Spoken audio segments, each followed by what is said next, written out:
La différence entre un riche et un pauvre, c'est l'argent? Non, tu te trompes. L'argent n'est pas la différence entre un riche et un pauvre. Si tu penses que tu dis la vérité, explique-moi pourquoi deux personnes gagnent le même salaire. Un est toujours endetté avant la fin du mois, mais il y a un qui survit bien. La différence entre un riche et un pauvre, c'est leur état d'esprit. C'est comment tu penses.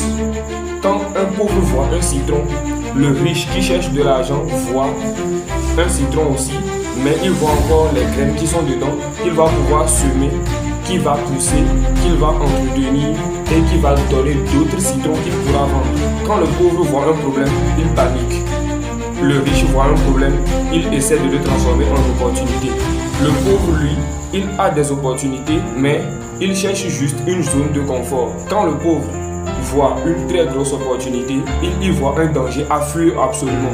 Mais le riche, en voyant une toute petite opportunité, imagine déjà comment il va procéder pour pouvoir transformer cette opportunité en réalisation concrète pour gagner beaucoup d'argent.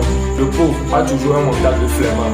C'est lui qui est toujours fatigué, c'est lui qui a toujours peur des arnaques, c'est lui qui a toujours cette peur de « et si ça ne marchait pas ?»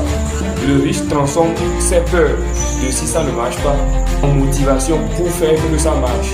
Alors que le pauvre a un mental de flemmard, un mental de paresseux, un mental de quelqu'un qui ne veut pas s'exposer au risque. Le riche a un mental de viking, un mental de conquérant qui lui pousse toujours à surpasser ses peurs et à aller surfer sur les opportunités et en remporter gros. Tu ne deviendras jamais riche si tu ne t'exposes pas au risque.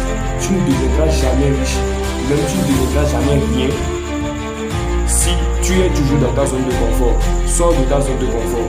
Fais des choses que tu dois faire mais que tu n'aimes pas faire. Tu n'es pas pauvre parce que tu gagnes peu. Tu gagnes plutôt peu parce que tu es pauvre intérieurement. Car la richesse commence à l'intérieur. Ce que tu connais, ce que tu sais faire, ta façon de penser.